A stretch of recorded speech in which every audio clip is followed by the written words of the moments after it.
Hello everyone. हम लोग geography का आज मोस्ट एक्सपेक्टेड क्वेश्चंस देख रहे हैं। ठीक है, और इसमें हम लोग सिर्फ क्वेश्चंस देखेंगे। मैप वर्क की मैं एक दूसरी वीडियो अपलोड कर दूंगा, आप लोग देख सकते हैं मैप के लिए भी। तो पहले हम लोग शुरू करते हैं अपना क्लाइमेट चैप्टर से। मैंने एक ज्योग्राफी का मैराथन भी लिया है, तो आप उसको भी देख सकते हैं। मैं उसका लिंक इसी वीडियो के डिस्क्रिप्शन में डाल दूँगा। अब देखते हैं अपना क्वेश्चंस। तो पहला ही क्वेश्चन है, what are the 4 season in India and their months. तो 4 सीज़न कौन कौन से हैं अपने? विंटर हैं, समर, रेनी और ऑटम। विंटर का मतलब हुआ अपना ठंडी, समर का गर्मी, रेनी बरसात, ऑटम का मतलब होता है बेटा पतझड़ का समय जो होता है वही है। और इनके महीने कौन कौन से हैं? तो ठंडी के लिए आपका है December two Feb, March two में आपका समर के लिए है, रेन के लिए है आपका जून टू सितंबर, और ऑटम के लिए है आपका अक्टूबर टू नवंबर। ध्यान रखिएगा। और ये तो हम लोग बचपन से समझते आ रहे हैं कि अपने पास 4 सीज़न है इंडिया में। Why is India's climate called tropical monsoon climate. पहले समझ लेते हैं ट्रॉपिकल मानसून क्लाइमेट होता क्या है। ऐसा क्लाइमेट जहाँ पर काफ़ी ज़्यादा टेम्परेचर ज़्यादा हाई हो, लॉट्स ऑफ रेन, काफ़ी बारिश हो, और उसके अलावा ड्राई सीजन हो जो कि मोस्टली विंटर के समय पड़ता हो। ठीक है, तो इंडिया में गर्मी भी खूब है, बारिश भी होती है। इसके पीछे कारण क्या है? पहला, इंडिया का लोकेशन। इंडिया जो है ट्रॉपिकल रीजन में है। ट्रॉपिकल रीजन का मतलब ये होता है, अगर आप लोगों को याद हो, आप लोग क्लास 9th में या उसके पहले काफ़ी ज़्यादा इस चीज़ को पढ़े हैं। जैसे अपना ये अर्थ है, ठीक है, तो अपना बीच में है इक्वेटर 0 डिग्री, फिर उसके बाद है अपना tropic of cancer at 23.5 degree north. तो इंडिया का लोकेशन बिल्कुल यहीं पर है, इन्हीं ट्रॉपिक्स पर है। अब आपको मालूम होगा कि जो भी जगह यहाँ पर आती है, इन जगह पर हैं, वो सभी जगह पे गर्मी खूब पड़ती है, तो इंडिया भी यहाँ पर है। तो पहला कारण ये हो गया। दूसरा ये है हिमालयाज़। आपको मालूम होगा कि हमारे नॉर्थ में हिमालय माउंटेन रेंज है, ठीक है, पहाड़ हैं काफ़ी बड़े बड़े। अब वो ब्लॉक कर देते हैं, ऐसा वॉल वो लोग काम करते हैं, जो सेंट्रल एशिया, जो इधर से एशिया से जो ठंडी ठंडी हवाएं आ रही हैं, वो सब इन्हीं पहाड़ों की वजह से अपने यहाँ, जहाँ हम लोग अभी हैं यहाँ पर नहीं आ पाती है। जिससे यहाँ पर जो है, जो ठंडी होती है मॉडरेट रहती है, और इसीलिए अपने इंडिया में मानसून जो होता है, मानसून ये ज़रा डोमिनेट करता है। ठीक है, नहीं तो इतनी ठंडी पड़ जाए यहाँ पर कि मानसून बहुत ज़्यादा हो ही ना। और नॉर्थ इंडिया में मोस्टली आपको ठंडी देखने को मिलती है। आप साउथ इंडिया में जाओगे, यानी आप जितना दूर चले जाओगे, इसके जितना नीचे चले जाओगे, जितना साउथ में जाओगे, उतना ही आपको जो है ठंडी देखने को नहीं मिलेंगी। अगला क्वेश्चन है, चलो अगर आपको समझ में आया तो अच्छी बात है, ना समझ में तो एज इट इज़ लिख देना, ठीक है, क्योंकि अब इतना ज़्यादा कॉन्सेप्ट क्लियर करने का समय नहीं है। Why does Kerala receive more rainfall than Tamil Nadu. यानी केरल में ज़्यादा बारिश क्यों होती है तमिलनाडु के मुकाबले? तो हो सकता है कोई दूसरा जगह दे दे, यहाँ कोई और जगह दे दे। तो दोनों चीज़ें साउथ इंडिया में हैं। Kerala gets heavy rainfall from south west monsoon, जो कि है जून और सितंबर। Tamil Nadu gets rainfall mostly from north east monsoon October to December which bring less rain. चलिए इसको समझते हैं। मान लीजिए ये इंडिया का सदर्न पार्ट है, ठीक है। अब केरल यहाँ पर है, इस साइड केरल है, और आपका तमिलनाडु है इस साइड, ठीक है। जब साउथ वेस्ट मानसून आता है इधर से, तो यहाँ पर खूब सारी बारिश होती है, ठीक है, क्योंकि इसके पास उसमें ज़्यादा पानी होता है, ठीक है। लेकिन जब रिट्रीटिंग मानसून होता है, जब ठंडी के समय इधर से दोबारा हवाएं लौटती हैं, तो उनके पास उतना ज़्यादा वाटर नहीं होता कि वो तमिलनाडु में ज़्यादा बारिश कर सकें, ठीक है, क्योंकि नॉर्थ ईस्ट मानसून के पास कम वाटर सोर्सेज होते हैं, इसी वजह से यहाँ पर बारिश कम होती है, ठीक है। Why does the Thar desert receive very little rainfall. Thar desert कहाँ पर है? राजस्थान में है, वेस्ट राजस्थान में है, ठीक है। तो इसके पीछे कारण है अरावली हिल्स। ध्यान से समझिएगा, हालांकि आपको लिखना सिर्फ यही है, लेकिन समझ जाइए तो काफ़ी आसानी से आप लोग लिख सकते हो। मान लीजिए as a it is a Rajasthan, ठीक है, यहाँ पर है ये अरावली रेंज।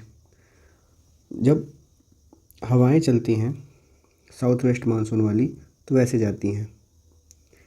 अब क्योंकि दोनों पैरेलल में हैं, Aravalli hills are parallel to monsoon winds. देखो मानसून विंड के पैरेलल में है, तो मानसून विंड ना ही इनको ब्लॉक करती हैं, देखो ब्लॉक नहीं कर रही, सामने भी नहीं आ रही, ना ही इनको फोर्स कर रही कि ऊपर उठ के जो है इधर चली जाए, नहीं। तो ऐसे में क्या होता है, इधर बारिश हो ही नहीं पाती है।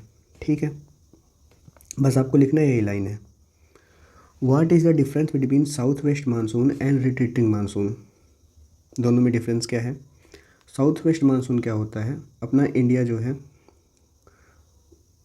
जून टू सितंबर के बीच में जो हवाएं आती हैं इंडियन ओशन अरेबियन सी की तरफ से, वो है अपना साउथ वेस्ट मानसून। और जो लौटती हैं इधर से ठंडी के समय में, वो है अपना रिट्रीटिंग मानसून। ठीक है, क्योंकि ये आ रही है साउथ और इधर क्या है वेस्ट, तो ये साउथ वेस्ट हो गई। ये आ रही है नॉर्थ ऊपर की तरफ से और ईस्ट साइड से आ रही है, बोलती है नॉर्थ ईस्ट। दोनों में अंतर क्या है? तो साउथ वेस्ट आपका चलता है जून टू सितंबर के बीच में, जबकि रिट्रीटिंग चलता है आपका अक्टूबर की दिसंबर के बीच में। ठीक है, विंड डायरेक्शन क्या होता है?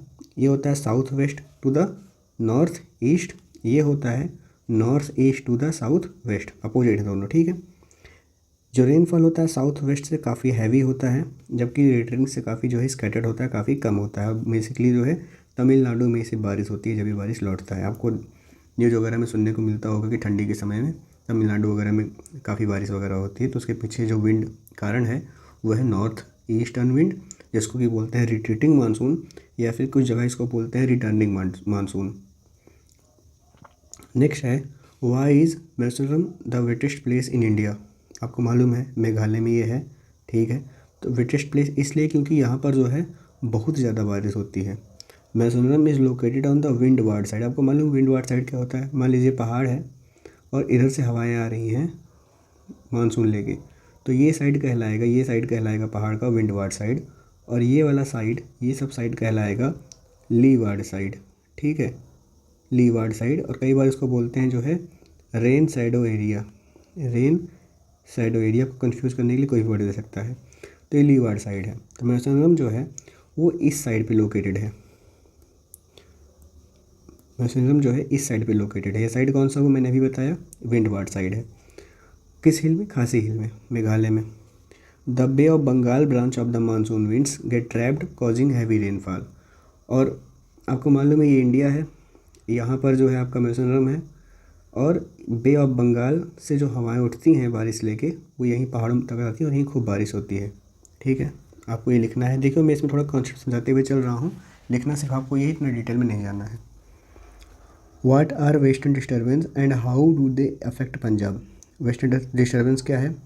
ये साइक्लोनिक स्टॉर्म्स हैं जो कि मेडिटेरेनियन सी से आती हैं।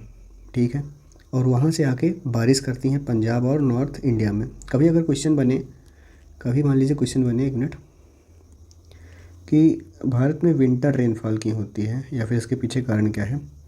अगर विंटर रेनफॉल नॉर्थ इंडिया में हो रही है, यूपी पंजाब वगैरह में, तो उसके पीछे कारण है वेस्टर्न डिस्टर्बेंस। ठीक है, इसके पीछे मेडिटेरेनियन सी का हाथ होता है। अगर कभी विंटर में रेनफॉल हो रहा है साउथ में, तो उसके पीछे कौन सा कारण है? मैंने अभी ऊपर बताया, या तो रिट्रीटिंग मानसून लिख दो, या रिटर्निंग मानसून लिख दो, या नॉर्थ ईस्टर्न मानसून विंड्स लिख दो। अब इससे पूछ रहा है how do they affect Punjab. तो पंजाब में ठंडी के समय कौन सी फसल होती रहती है? रबी क्रॉप। रबी क्रॉप का मतलब वीट वगैरह, तो इस फसल के लिए ये पानी, ये बरसात अच्छी होती है। Why does Kanpur have extreme temperature while Chennai has a moderate climate? Kanpur के पास, हो सकता है कानपुर की जगह कोई और एक नॉर्थ का ही कोई जगह लिख दें। ठीक है, परेशान नहीं होना है, और यहाँ चेन्नई की जगह साउथ का कोई एक और जगह लिख दें। तो पूछ रहा है कानपुर में टेम्परेचर इतना एक्सट्रीम क्यों होता है, इतनी गर्मी क्यों होती है, जबकि चेन्नई में क्लाइमेट थोड़ा मॉडरेट रहता है। तो उसके पीछे कारण है, हमेशा आप कारण यही लिखोगे कि कानपुर इज़ इनलैंड, यानी कि ये अंदर है, ये समुद्र से काफ़ी दूर है, तो इसलिए यहाँ पर कॉन्टिनेंटल क्लाइमेट होता है। कॉन्टिनेंटल क्लाइमेट का मतलब ये होता है कि किसी भी जगह पर खूब एक्सट्रीम समर पड़ेगा, जब गर्मी आएगी तो खूब गर्मी पड़ेगी, और जब खूब ठंडी आएगी ठंडी पड़ेगी। ठीक है, जबकि जो चेन्नई है वो कोस्टल सिटी है। कोस्टल का मतलब है समुद्र के किनारे है, तो यहाँ पर जो टेम्परेचर है वो मॉडरेट होता है, और मॉडरेट इसलिए होता है क्योंकि nearness of the sea. What is rain water harvesting? Name two water harvesting method. तो रेन वाटर हार्वेस्टिंग क्या है? मैंने कई बार बताया है। Rain water harvesting is the collection and storage of rain water for later use. लोग अपनी जो है छतों पर या कहीं गड्ढे वगैरह बनाकर बरसात के समय जो है पानी इकट्ठा करते हैं छत पे, फिर छत से पाइप के जरिए जो है पानी ये लोग नीचे लेके आते हैं और नीचे ये लोग ज़मीन में टैंकर वगैरह बनाए रहते हैं।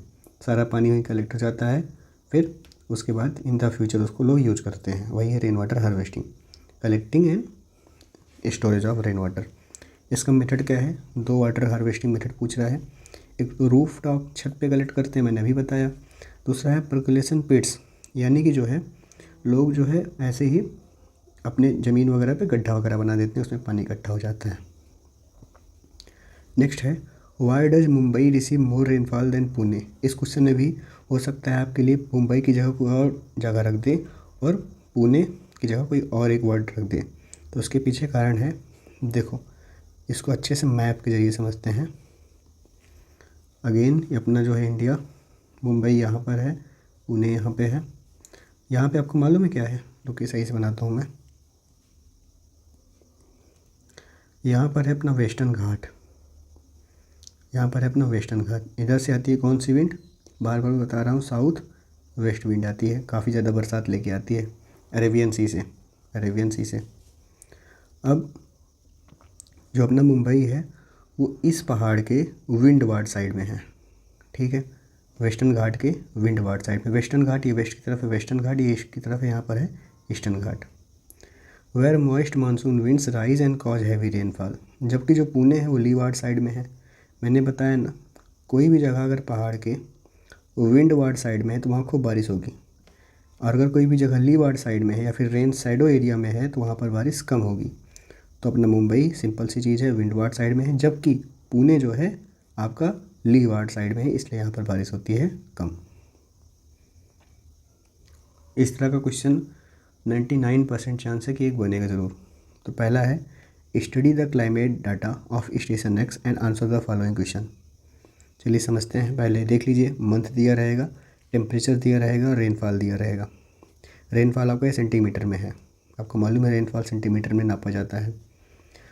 अब आप पहले एक पैटर्न नोट करिए, क्या टेम्परेचर सभी महीनों का एक जैसा लग रहा है? एक जैसे का मतलब कि देखो 20 से कम नहीं हो रहा है, टेम्परेचर नहीं हो रहा है कम 20 से।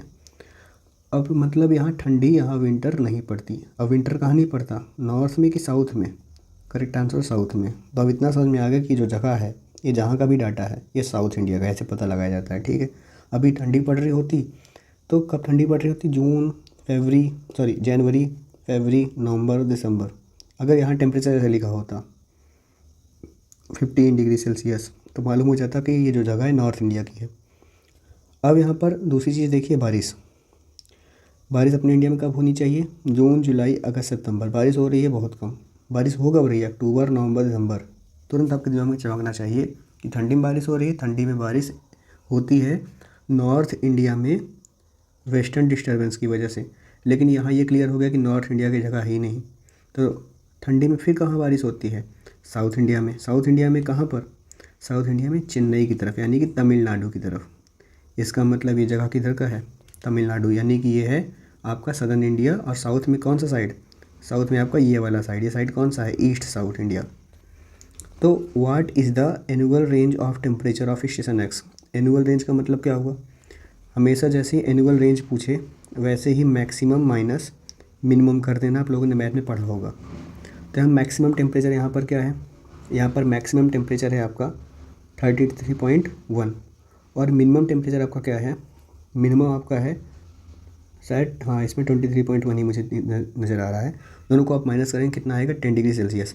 डिग्री सेल्सियस लगाना मत भूलिएगा। फिर अगला क्वेश्चन है what is the driest month. सबसे ड्राइएस्ट मंथ कौन सा है? सबसे ड्राइएस्ट मंथ वो नहीं होता जब खूब तेज़ गर्मी पड़े।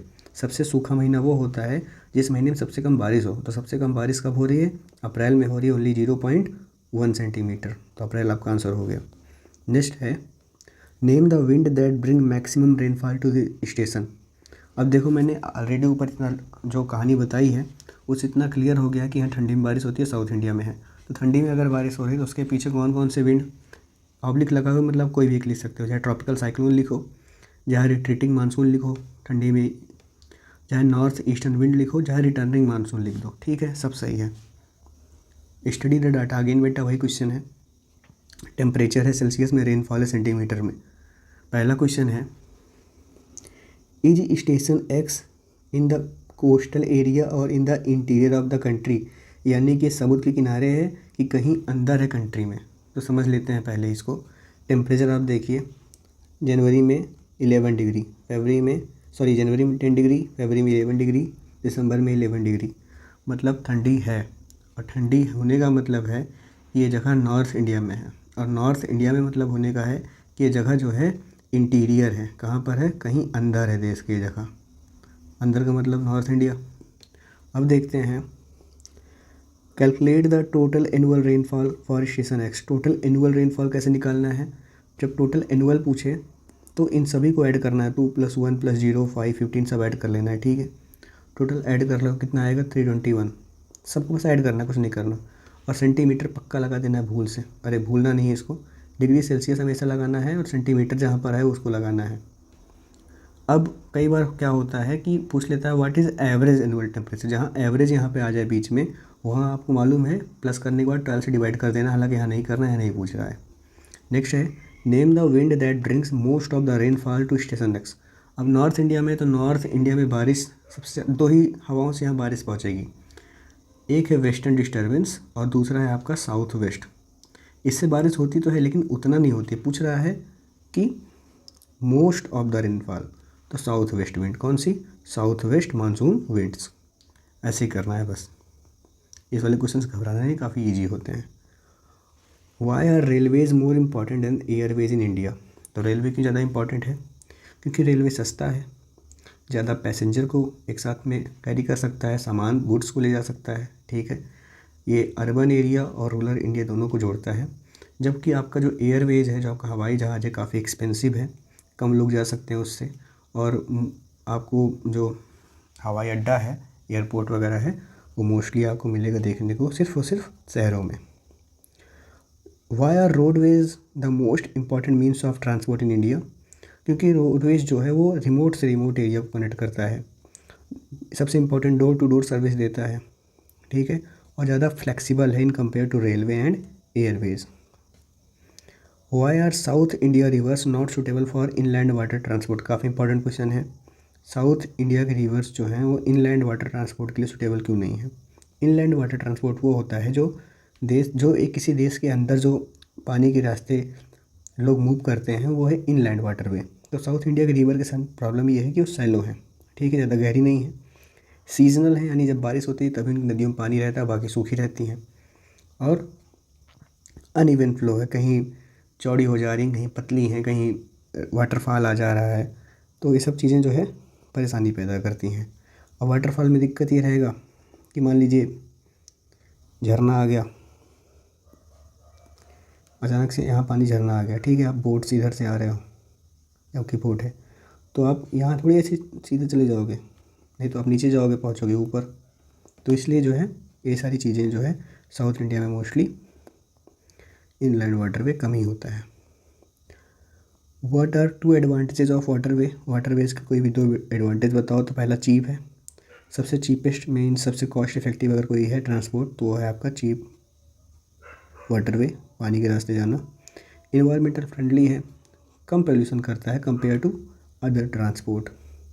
बल्कि गुड्स आप लिख सकते हो कि इस तरह की बहुत ज़्यादा सामान इधर से उधर ले जाने के लिए काफ़ी ज़्यादा ये फ़ायदेमंद होता है। नेक्स्ट क्वेश्चन है, why is air travel becoming more popular in India. तो उसके पीछे है कारण, इसको हो सकता है घुमा फिरा के भी पूछे, लेकिन उसका मेन मतलब यही रहेगा कि एयर ट्रांसपोर्ट जो है समय के साथ भारत में इतना पॉपुलर कैसे हो रहा है। तो पहला स्पीड, सबसे फास्टेस्ट मीन्स है ट्रैवलिंग का, और दूसरा अफोर्डेबल है, क्योंकि धीरे धीरे जो है जो एयरलाइंस हैं थोड़ा सा बजट में आ रही है, थोड़ा सस्ती फ़्लाइट्स हो रही हैं। तीसरा आप लोग लिख सकते हो कि कंफर्टेबल होता है ज़्यादा ये। Why is inland water transport not well develop in India. मैंने बताया भी इनलैंड का मतलब क्या होता है, जो देश के अंदर नदियों के रास्ते से एक जगह से दूसरी जगह जाया जाए, वही है इनलैंड। तो इंडिया में जो है इतना डेवलप क्यों नहीं हुआ है? क्योंकि it depends on seasonal water levels, has limited coverage, lakhs proper infrastructure. पहला नंबर तो अपने यहाँ जो नदियाँ हैं मोस्टली सीजनल हैं साउथ इंडिया में अक्सर खास करके, और दूसरा लिमिटेड कवरेज है और इंफ्रास्ट्रक्चर नहीं डेवलप किया गया है, पोर्ट्स वगैरह कम है। How has the golden quadrilateral help India economy. आपको मालूम है गोल्डन क्वाड्रिलेटरल, मैंने बताया वन शॉट वाले वीडियो में भी कि ये 4 इंपॉर्टेंट शहरों को जोड़ती हैं। आप लोग कमेंट में बताइएगा कि कौन से 4 शहर हैं। तो इट कनेक्ट मेजर सिटीज़, 4 मुख्य शहर जोड़ती हैं। ट्रेड, व्यापार वगैरह इससे बूस्ट होता है। ट्रेवल टाइम कम होता है और इंडस्ट्रीज़ को हेल्प करता है ग्रो करने में। Why are railways will develop in north India. North India में रेलवे ज़्यादा क्यों डेवलप हैं, यानी रेल की पटरियाँ यहाँ ज़्यादा क्यों हैं? क्योंकि यहाँ जो ज़मीन है वो फ्लैट है। फ्लैट ज़मीन पे रेल की पटरियाँ बिछाना ज़्यादा आसान होता है। यहाँ पॉपुलेशन काफ़ी डेंस है, ज़्यादा लोग हैं, तो ज़्यादा लोगों को जो है ज़्यादा इंफ्रास्ट्रक्चर चाहिए, ज़्यादा उनको जो है मूव करने के लिए साधन चाहिए। Why are roadways not well develop in north east India. तो यहाँ रोड क्यों इतनी कम बनी है north east India. North east India मतलब अपना असम, मेघालय, त्रिपुरा वगैरह हो गया। तो यहाँ पर पहला नंबर तो यहाँ का जो टेरेन है, यहाँ का जो टोपोग्राफी है वो काफ़ी ज़्यादा हिली है, ऊबड़ खाबड़ है, काफ़ी वहाँ पहाड़ पर्वत वगैरह हैं। और यहाँ पर समय के समय लैंडस्लाइड वगैरह आती रहती है, मतलब यहाँ ज़मीन वगैरह खिसकती रहती है। तो ऐसे में जो रोड का कंस्ट्रक्शन है काफ़ी मुश्किल है यहाँ पे। नेक्स्ट है why are helicopter services important in emergencies. Emergency के समय हेलीकॉप्टर सर्विस इतना ज़रूरी क्यों होती है, इतना हेल्पफुल क्यों होती हैं? क्योंकि देखिए कहीं बाढ़ वगैरह आई है, वहाँ आप रोड के ज़रिए आप नहीं पहुँच सकते, रेल के ज़रिए नहीं पहुँच सकते हैं, लेकिन आप हवा के माध्यम से जल्दी से उनको मेडिसिनल सपोर्ट दे सकते हैं, उनको वहाँ से बचा सकते हैं, रेस्क्यू ऑपरेशंस कर सकते हैं। और उसके अलावा जो है आप सप्लाई कर सकते हैं चीज़ों को किसी भी डिज़ास्टर अफेक्टेड एरिया में। अब नेक्स्ट चैप्टर से देखते हैं questions. How does waste accumulation affect the environment. यानी कचरे का इकट्ठा होना कैसे इन्वायरमेंट को अफेक्ट करता है। तो आंसर है वेस्ट एक्यूमुलेशन पोल्यूट्स एयर। इससे जो है आपका एयर पोल्यूट होगा, वाटर पोल्यूट होगा, सॉइल पोल्यूट होगा और आपको जो सराउंडिंग्स है वो अनहेल्दी हो जाएगा। ठीक है, इससे प्लांट्स और एनिमल्स वगैरह को भी काफ़ी ज़्यादा नुकसान पहुंचता है। Why is waste segregation important. यानी कि कचरे को अलग अलग रखना, जैसे बायोडिग्रेडेबल चीज़ें हैं उसको अलग रखना, जो नॉन बायोडिग्रेडेबल चीज़ें हैं जैसे कि प्लास्टिक वगैरह उसको अलग रखना इम्पॉर्टेंट क्यों है? क्योंकि वेस्ट सेग्रेगेशन जो है हेल्प करता है प्रॉपर डिस्पोजल में। जैसे बायोडिग्रेडेबल है यानी वो वेस्ट जो जल्दी से कंपोस्ट हो जाएंगे, जो जल्दी से मिट्टी मिल जाएंगे, वो अलग रहेंगे तो उनको हम लोग मिट्टी मिला सकते हैं, खाद बना सकते हैं। जो नॉन बायोडिग्रेडेबल हैं, जो कभी नहीं ख़त्म होने वाले हैं, जैसे प्लास्टिक हो गया, ग्लास हो गया, मेटल हो गया, उनको अगर हम लोग अलग रखेंगे तो हम लोग उनको रिसाइकल कर सकते हैं, नई चीज़ें बना सकते हैं उनसे। इससे हेल्प होती है। नहीं सभी कचरा एक ही जगह फेंका रहेगा तो कितनी दिक्कत होगी। Why is nuclear waste harmful. यानी वो वेस्ट जो रेडियो एक्टिव होते हैं, जो रेडियो एक्टिव होते हैं वो इतना हार्मफुल क्यों होते हैं? क्योंकि जो न्यूक्लियर वेस्ट होते हैं वो रेडियो एक्टिव होने के कारण काफ़ी लंबे समय तक इन्वायरमेंट में बने रहते हैं। और लंबे समय में बने रहने का मतलब ये है, जैसे अभी चिमनी से निकलता हुआ धुआं है, वो हवा में मिल के थोड़ी देर बाद गायब हो जाएगा, लेकिन जो रेडियो एक्टिव वेस्ट है वो गायब ही नहीं होता, वो सालों तक उसी वहीं पड़ा रहता है। तो हमारे फूड चेन में इंटर हो जाता है, पानी में इंटर हो जाता है, जिससे ह्यूमंस को जो है काफ़ी ज़्यादा दिक्कत होती है, इवन कैंसर तक होने का खतरा होता है, क्योंकि ये लंबे समय तक जो है इन्वायरमेंट में रहता है। यही है इसका simple answer. What is biodegradable waste. मैंने भी बताया वो वेस्ट जो समय के साथ नेचुरली जो है ब्रेक डाउन हो जाएं और ख़त्म हो जाएं, जैसे कि फूड स्क्रैप हो गया, पेपर हो गया, प्लांट का वेस्ट हो गया, लीव्स वगैरह हो गई। आपके घर के सामने पत्तियाँ वगैरह गिरती होंगी, अब 6 महीने बाद देखिए गायब है सब। क्यों? क्योंकि वो बायोडिग्रेड हो गई, नेचुरली वो ब्रेक डाउन हो गई। What are the 2 sources of waste. तो कोई भी 2 आप लिख सकते हैं। डोमेस्टिक वेस्ट जो हमारे घरों से निकलता है, जैसे कि फूड स्क्रैप है, प्लास्टिक वगैरह है। इंडस्ट्रियल वेस्ट जो इंडस्ट्री से निकलता है, जो फैक्ट्री से निकलता है, जैसे केमिकल और metal scraps. What is composting. Medicinal waste होता है, ई वेस्ट होता है, कई सारे हैं। What is composting. Composting is the process of turning organic waste जैसे कि फूड और पत्तियाँ वगैरह इनटू नेचुरल फर्टिलाइज़र। तो कंपोस्टिंग एक तरीका, एक प्रोसेस है जिसमें हम लोग ऑर्गेनिक वेस्ट यानी नॉन ऑर्गेनिक नहीं, प्लास्टिक वगैरह नहीं, पत्तियाँ वगैरह, खाना वगैरह, इनको हम लोग नेचुरली तरीके से इनको हम लोग बदल देते हैं नेचुरल फर्टिलाइज़र में, ताकि हम लोग उनको जो है अपने खेतों में डाल सकें, यूज कर सकें उनको। Why should sewage be treated before disposal. यानी कि जो है हम लोगों को जो गंदा पानी है उसको क्यों पहले उसको साफ़ करना चाहिए। तो पहले क्योंकि जो अनट्रीटेड सीवेज है, जो गंदा पानी है जो नालियों में से जा रहा है, वो वाटर बॉडीज़, एक्वेटिक लाइफ और कई सारे जो है और जानवरों को जो है ये लोग ख़राब कर देंगे। इसलिए पहले उसको पानी को साफ़ कर लो, साफ़ साफ़ मतलब ट्रीटमेंट प्लांट वगैरह होते हैं, फिर उसके बाद हमको उनको जो है कहीं और पर डिस्पोज करना चाहिए, जैसे नदी हो गया या समुद्र हो गया, कहीं भी। नेक्स्ट क्वेश्चन है अपना, how does waste affect human health, यानी जो वेस्ट होता है ह्यूमन हेल्थ को कैसे अफेक्ट करता है। जो वेस्ट होता है वो अट्रैक्ट करता है पेस्ट को, जैसे कि मक्खियाँ हो गए, चूहे हो गए, ठीक है। अब यही मक्खी चूहे कचरे में जाएंगे, कचरे में टहलेंगे, और फिर वहाँ से वो लोग अपने शरीर के साथ काफ़ी सारे जो है डिजीज़ कॉजिंग जर्म्स वगैरह को लेके अपने घरों में आएंगे, हमारे ऊपर आएंगे, हमारे आसपास टहलेंगे, और उससे हमको दिक्कत होगी, जैसे मलेरिया और डाइसेंट्री वगैरह इन्फेक्शंस वगैरह हो जाएंगे। How can be reduce waste at home, हम लोग अपने घर पर जो है क्या हम लोग स्टेप्स कर ले सकते हैं कि हम लोग कचरे को कम करें। भाई होम की जगह है, स्कूल वगैरह भी हो सकता है कोई क्वेश्चन में। तो सबसे पहली बात तो है कि आप लोग जो प्लास्टिक और पेपर उसको बार बार रीयूज़ करिए, ठीक है।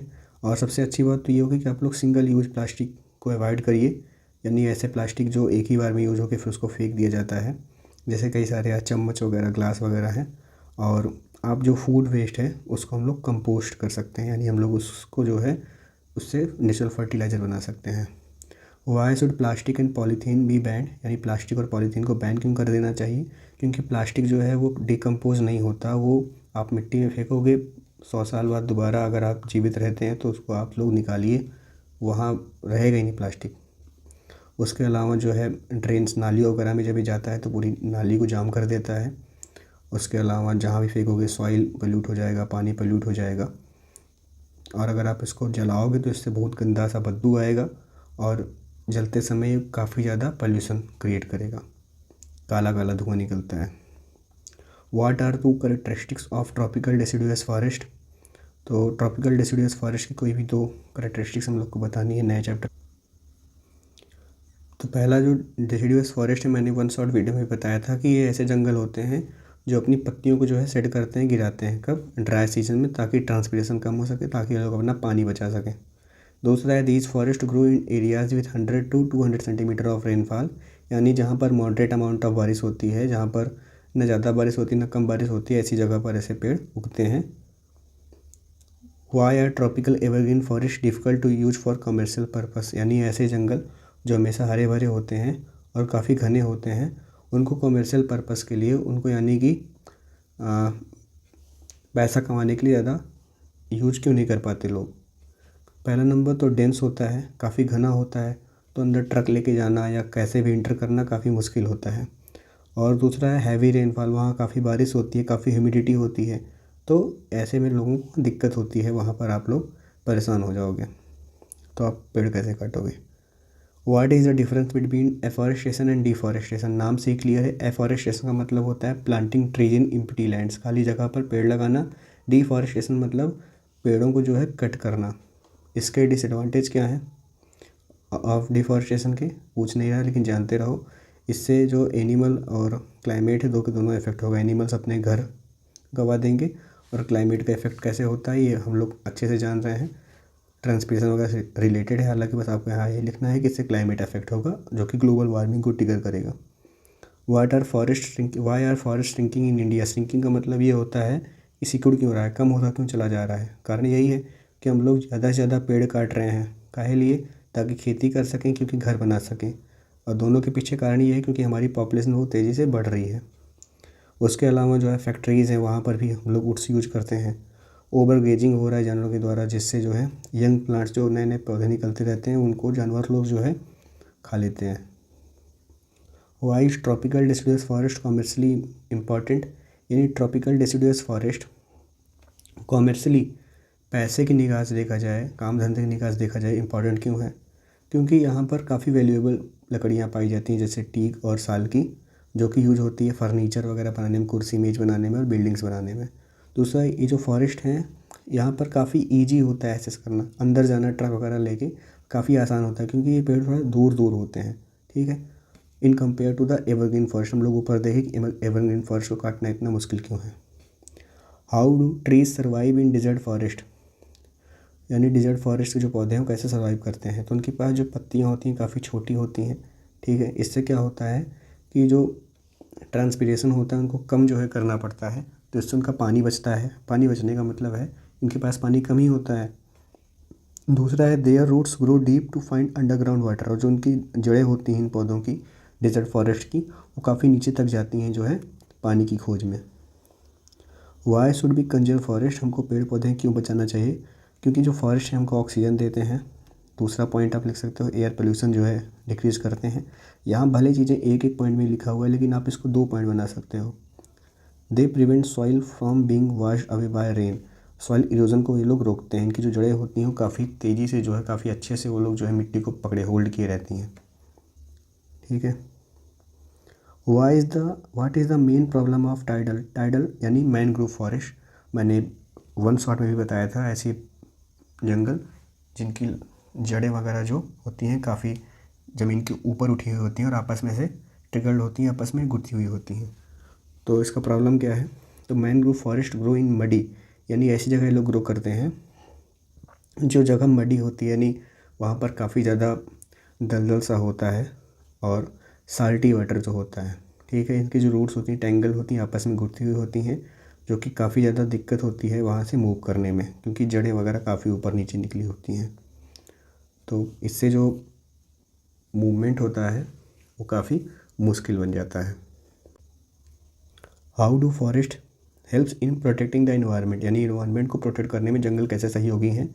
तो जो ट्री हैं, जो पेड़ वगैरह हैं, ये एब्जॉर्ब कर लेते हैं कार्बन डाइऑक्साइड और हमको क्या देते हैं? ऑक्सीजन, जिससे इन्वायरमेंट का बैलेंस बना रहता है।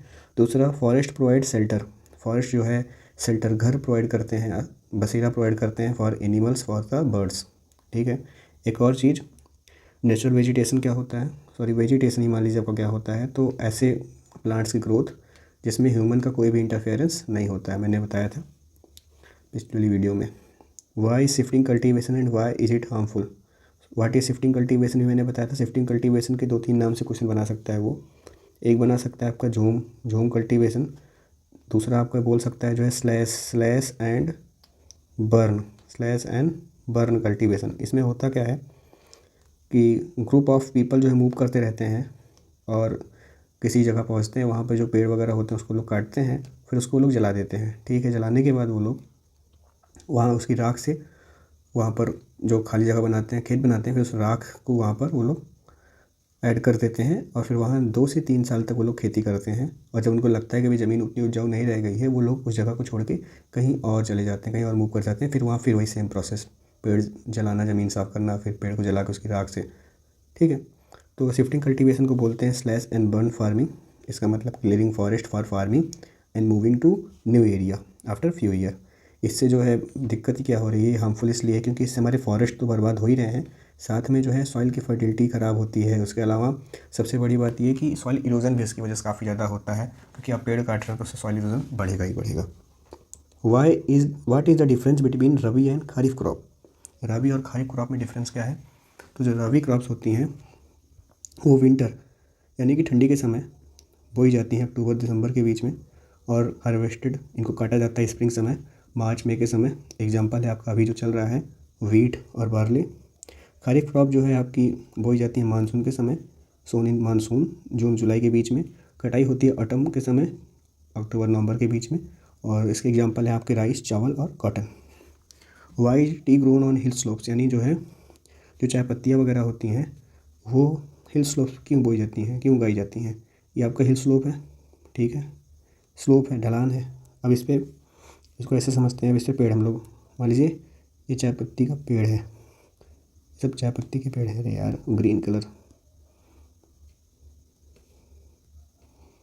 ये आपके चाय पत्ती के पेड़ हैं। इसको स्लोप से इसलिए उगाई जाती हैं क्योंकि जब ऊपर से पानी आएगा तो रुकेगा नहीं, वो पानी ढलान की वजह से नीचे चला जाएगा। इसको समझते हैं आप ऐसा क्यों होता है? क्योंकि जो हिल स्लोप्स होते हैं वो प्रोवाइड करता है गुड ड्रेनेज, पानी का निकासी अच्छा प्रोवाइड करता है, जिससे वाटर लॉगिंग नहीं होता। वाटर लॉगिंग का मतलब होता है पानी का भराव, पानी का जमाव, और ये हार्मफुल होगा अगर पानी यहाँ जमा रह जाएगा, यही भी प्लेन एरिया हो और वहाँ पर चाय पत्ती का पेड़ हो, तो बारिश से हो सकता है पानी यहाँ पर ऐसे जमा रह जाए, गड्ढे में भरा रह जाए, और भरा हुआ पानी टी प्लांट्स के लिए नुकसानदायक होता है।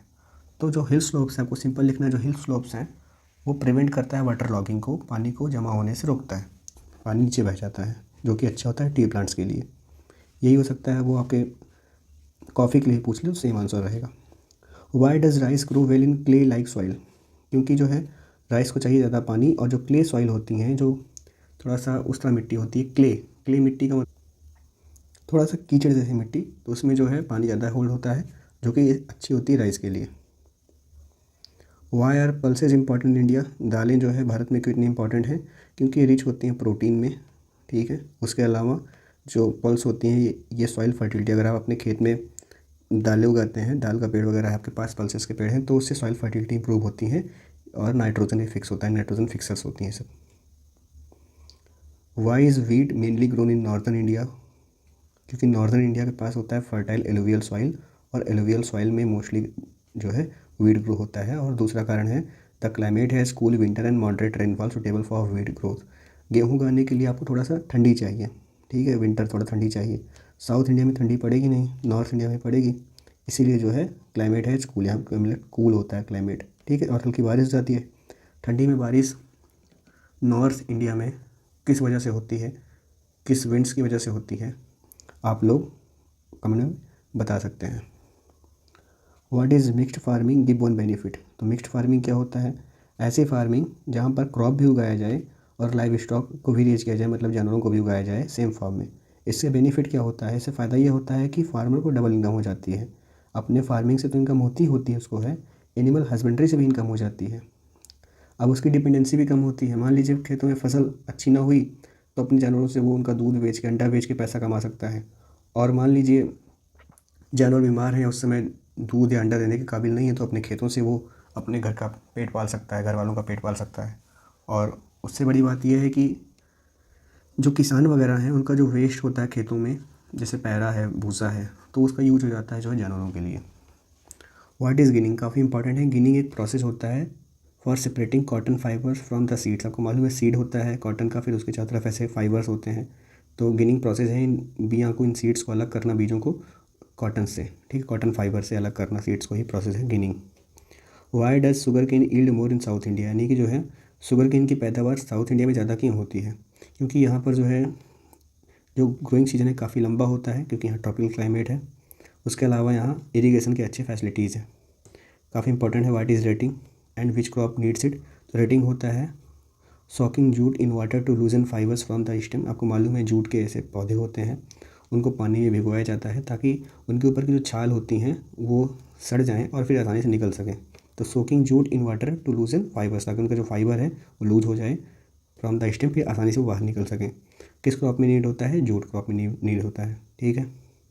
जूट क्रॉप का एक और नाम है, ठीक है, आप उस नाम को कमेंट में बताइएगा क्या होता है वो, और अपने किस स्टेट में मोस्टली ग्रो होता है ये बताइएगा। Why is ratoon cropping popular for sugar cane? Ratoon आपको मालूम है, रटून का मतलब होता है जो पुराने ओल्ड रूट्स हैं उन्हीं से नए जो है प्लांट्स ग्रो करना, ठीक है।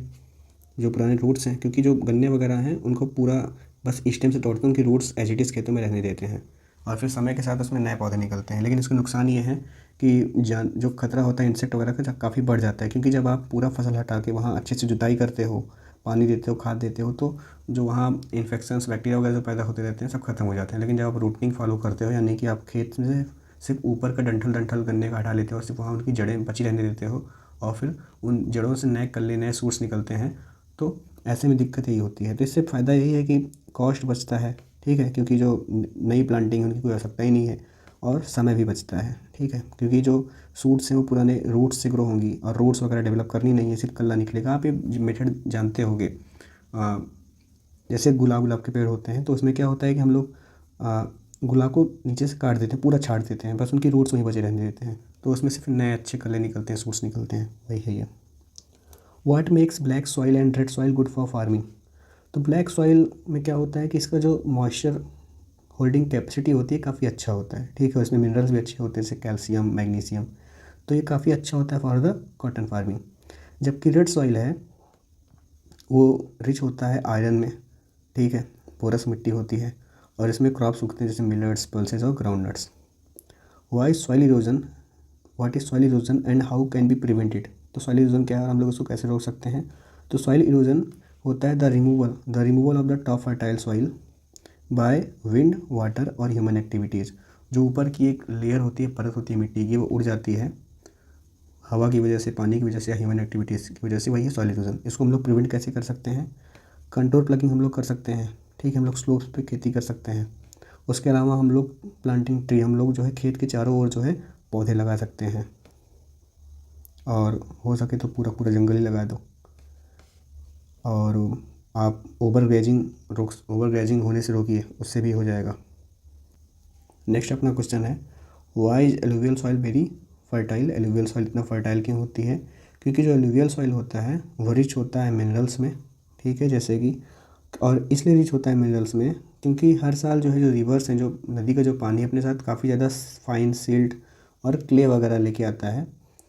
उसके अलावा इसकी वजह से ये बनता है perfect for the growing the crops like wheat, rice और शुगर केन।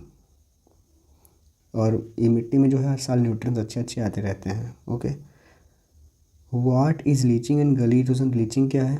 लीचिंग है जो मिनरल्स होते हैं मिट्टी में, टॉप सॉइल में, ऊपर की परत में जो मिट्टी के, वो रेन की वजह से जो है धुल जाते हैं, वही है लीचिंग। मोस्टली ये जो है पहाड़ों पे होता है, क्योंकि पहाड़ से बारिश होती है और पानी खूब तेज़ नीचे बहता है, तो मिट्टी से जो उसके अच्छे तत्व हैं, जो न्यूट्रिएंट्स हैं, उसको अपने साथ घोल लेते हैं और उसको नीचे लेके चले जाते हैं। तो जो बाकी बची हुई जो मिट्टी है वो एकदम से इनफर्टाइल मिट्टी होती है। गली इरोजन क्या है?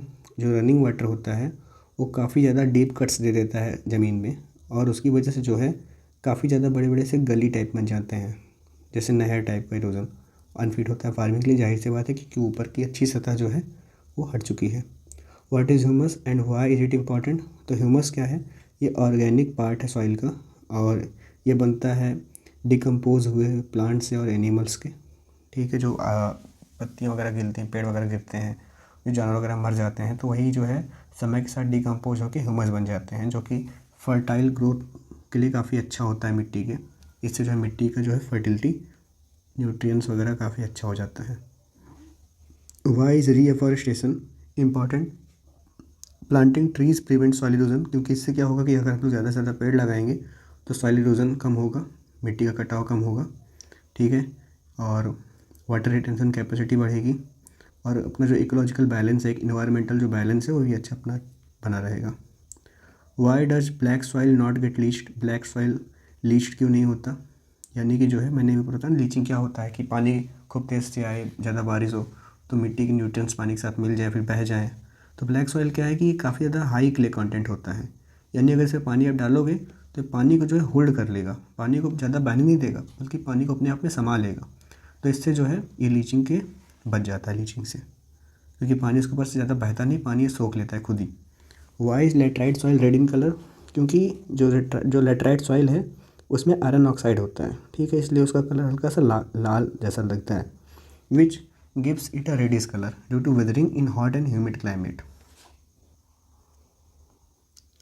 नेक्स्ट है, what are two types of alluvial soil. तो दो प्रकार की एलुवियल सॉइल है। खादर आपका न्यू एलुवियल सॉइल है, ये फ्लड पेन्स, यानी कि हर साल ये जो है फ्लड के जरिए, नदी के जरिए आती हैं। दूसरा है भांगर, ओल्ड एलुवियल सॉइल होती हैं, पुरानी मिट्टी होती हैं, ये ऐसी जगह पर होती हैं जहाँ पर काफ़ी पहले समय जो है बाढ़ वगैरह आई हो, या काफ़ी नदी से दूर के जो इलाके होते हैं वहाँ पर भांगर मिलता है। तो एक खादर है, एक भांगर। एक्सप्लेन नहीं करना, बस पूछ रहा है, दोनों टाइप पूछ रहा है। Why soil conservation necessary. Soil का जो कंजर्वेशन है नेसेसरी, क्यों है, मिट्टी को क्यों बचाना आवश्यक है? क्योंकि जो मिट्टी होता है, जो सॉइल होता है, वो प्रिवेंट करता है सॉइल लॉस को, इससे फर्टिलिटी मेंटेन रहती है, और sustainable farming for the future generation बना रहता है। क्योंकि अगर मिट्टी ख़राब हो जाएगी, मिट्टी हम लोग कंजर्व नहीं करेंगे, हम लोग मिट्टी को ऐसे पॉल्यूट करते रहेंगे, तो जो फ्यूचर जनरेशन है वो अपना अनाज कहाँ पर उगाएगा। Why is irrigation important in India. तो इरीगेशन इसलिए इम्पॉर्टेंट इंडिया में, जो रेनफॉल है वो अनइवन है, यानी कि जो है कोई निश्चित नहीं है कि कितनी बारिश होगी। दूसरा है इरेगुलर है, कभी बारिश होगी कभी नहीं होगी। इसलिए इरिगेशन यानी कि हमको एक मैन मेड तरीका अपनाना पड़ता है अपने खेतों को सिंचाई के लिए। उसके अलावा जो है ये जो सूखी जगह हैं वहाँ पर जहाँ बारिश वगैरह बहुत कम होती हैं, वहाँ पर भी आज फसल ग्रो कर सकते हैं। क्यों? क्योंकि हमारे पास मैन मेड तरीका है सिंचाई करने का, और वो है इरीगेशन, इसलिए भारत में इंपॉर्टेंट है। What are the modern method of irrigation. तो मॉडर्न मेथड है ड्रिप इरीगेशन। आपको मालूम है ड्रिप के जरिए हम लोग जो है डायरेक्टली अपने प्लांट्स के रूट्स तक पानी पहुँचा सकते हैं। ये रही इसकी इमेज, ठीक है, ये ड्रिप इरीगेशन है। इसमें लाइन बाय लाइन जो है हम लोग प्लांट्स के रूट्स तक वाटर को आसानी से पहुंचा सकते हैं। आपको मालूम है कि पाइप बिछी होती है जड़ों तक ही जाती है, लेकिन इसके नुकसान यही है कि जैसे वीट वगैरह राइस वगैरह है तो यहाँ पर हम लोग इसको नहीं यूज़ कर सकते हैं। दूसरा है स्प्रिंकलर इरीगेशन, इसमें बारिश के जैसे जो है ये पानी पौधों को ऊपर से छिड़क कर देता है।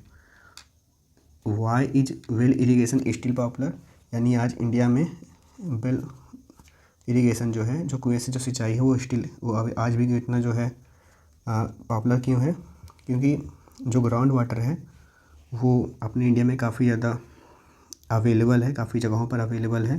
दूसरा ये क्लीन है, चीप है, सस्ता है और सिंपल मेथड है फार्मर्स के लिए।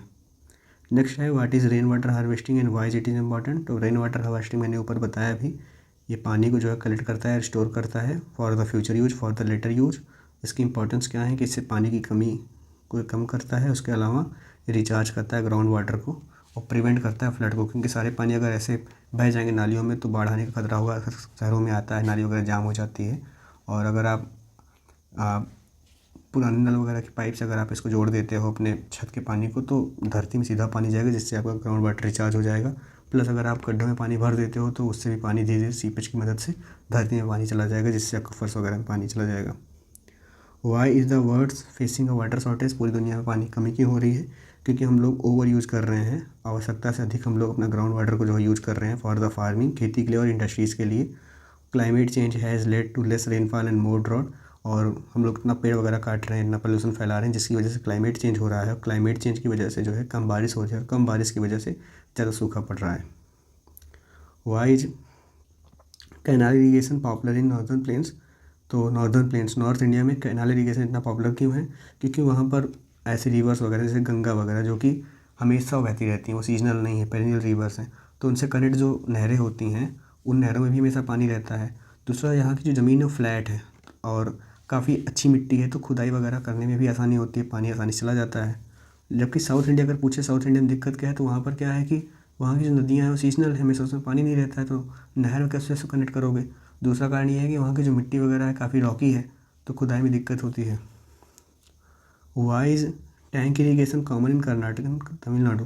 टैंक इरीगेशन मतलब तालाब ऐसे बना लेते हैं, तालाब से सिंचाई करते हैं, तो साउथ इंडिया में यानी कर्नाटक तमिलनाडु वगैरह में इतना कॉमन क्यों है, क्योंकि यहाँ पर बारिश कम होती है, और जो भी बारिश होती है वो लोग जो है ऐसे बड़ा सा गड्ढा खोदते हैं, टैंक बनाते हैं, उसमें स्टोर कर लेते हैं फॉर द लेटर यूज। और यहाँ पर रिवर्स भी अवेलेबल कम ही है, तो टैंक एक अच्छा ऑप्शन है इनके लिए। लेकिन टैंक का डाउनफॉल यही है, निगेटिव यही कि एवोपरेशन काफ़ी ज़्यादा हाई होता है, इसमें वाटर लॉस ज़्यादा होता है। What is the difference between surface water and ground water. Surface water जो धरती के अंदर पाए, जो धरती के ऊपर पाए, जैसे रिवर्स है, लेक्स है, रिजर्वायर्स है। ग्राउंड वाटर जो धरती के नीचे पाया जाए पानी, ठीक है, जैसे वेल्स और एक्वाफर्स वगैरह में है। What are the two causes of water scarcity in India. तो पानी कमी का कारण क्या है, वही है हम लोग ओवर यूज़ कर रहे हैं पानी को, फार्मिंग में, फैक्ट्रीज़ में, शहरों में। उसके अलावा हम लोग जो पानी साफ भी है, रिवर्स, लेक वगैरह, हम लोग उसको क्या कर रहे हैं, पल्यूट कर दे रहे हैं, गंदी कर दे रहे हैं, इसलिए हमारे इंडिया में पानी कमी आ रही है। वाटर कंजर्वेशन मेथड, हम लोग कोई 2 तरीके अपनाओ जिससे हम लोग पानी बचा सकते हैं।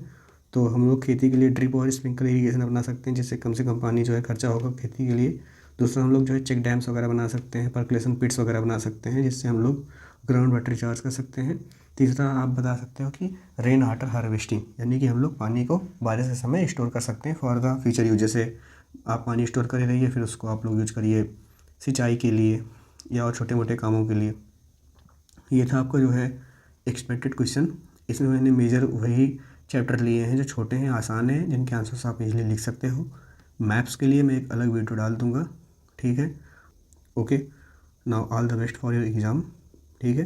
क्वेश्चन जब सामने देखिएगा तो पहले एक बार मन में सोचिएगा कि इसको आंसर कैसे करना है, फिर उसके बाद आप उसके आंसर लिखिएगा। तुरंत देखते ही मन आंसर मत लिखने लगिएगा, आप उसके बाद जो है लिखिएगा। एमसीक्यू में जो है पहले आप सारे ऑप्शंस देखिएगा, फिर आप टिक लगाइएगा और एक योजना बना के आप आंसर लिखिएगा, प्रयास यही करिएगा। ओके।